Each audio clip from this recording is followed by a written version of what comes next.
Hey! You still don't have a Sega CD? Huh? What are you waiting for? Nintendo to make one? You have seen the games, right? Wrong answer, man. Show 'em!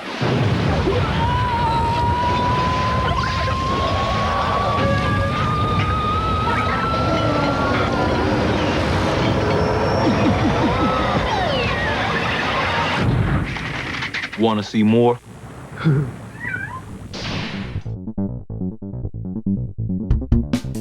Here we have the Sega Genesis with its ill-fated cohorts, the Sega CD and the 32X. They're a strange and fun part of video gaming history. That is, unless you were a Sega fan back in the mid-1990s. Each had their own separate libraries. Even some games were Sega CD 32X games, requiring both add-ons in order to run.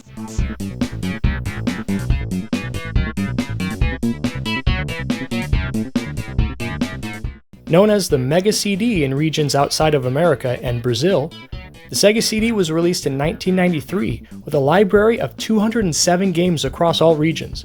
150 of them came out in North America. It was discontinued back in 1996, having sold over 2 million units. Starting it up, the Sega CD has a really cool disc loading screen with some killer music.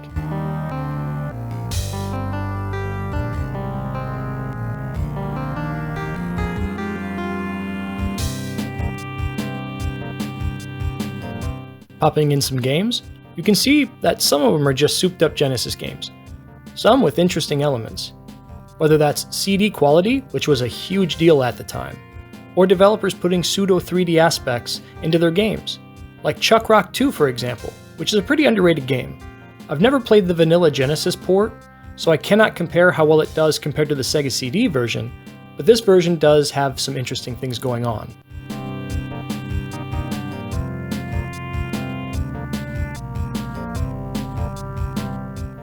Perhaps the worst aspect of owning a Sega CD in the modern age is the fact the library is fairly expensive.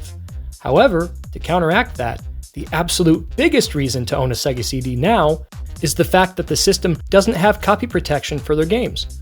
Much like the 3DO, all you have to do is take a game's bin and queue files and use a disk burning software to put a game on the disk. Now, where the Sega CD differs from the 3DO in this regard is you need to use high-end CDs to get the games working on the disc. If you use Memorex or verbatim discs, the game quality can range from working pretty well to not even booting up at all. As you can see here, I have Solfease inserted and it plays pretty well despite the fact I'm using a verbatim disc. The only issues I see is you can't back out of the options screen without it freezing and having to restart your console. When you get into the game, sometimes the audio works, sometimes it cuts in and out. Other times, the music won't play at all, which is kind of sad since the music's really good in this one.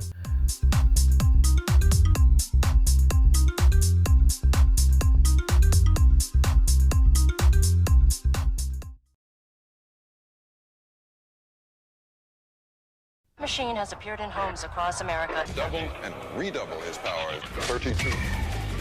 6 times more powerful than 3DO. Alright, baby. 40 times more than Super NES. Hey, yo, there is no 32-bit Super NES. Are we gonna see the games or what? Show me!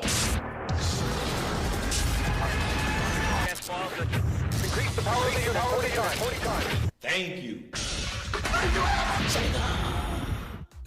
Jumping over to the 32X, it was released in 1994, only 1 year before the Saturn. It had 40 games come out for it, with 10 of those being exclusive to North America. It was the less popular of the trio, having only sold an estimated 800,000 worldwide. It was marketed as having the ability to expand the power of the Genesis, which is hotly debated among Sega fans.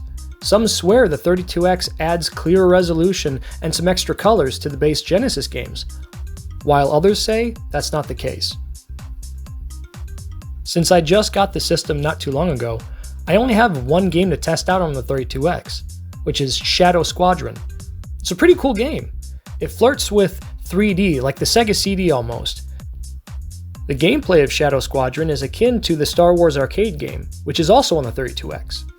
There are a few games I would like to get, like Knuckles Chaotix, Calibri, Tempo, Virtua Fighter, and Virtua Racing Deluxe. Most of them flirt with 3D in an impressive way, though most of the games on the add-on were not too good a quality, which was one of the factors that led to its early demise.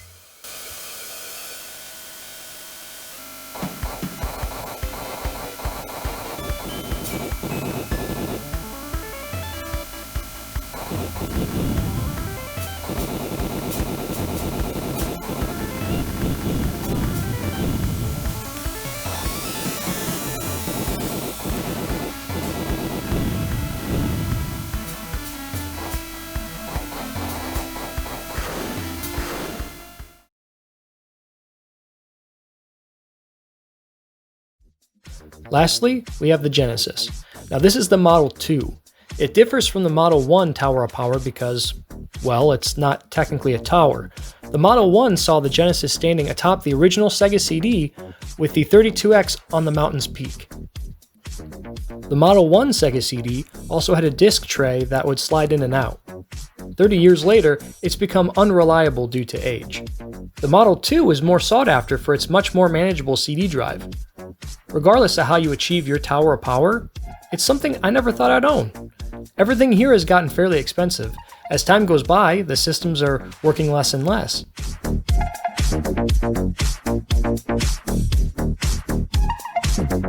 I do want to mention the power plugs for just a second. Look at these monsters. They don't even fit on the surge protector strip. They have to be on the extension that daisy chains to the strip. Don't try this at home, certainly not without unplugging after every playthrough.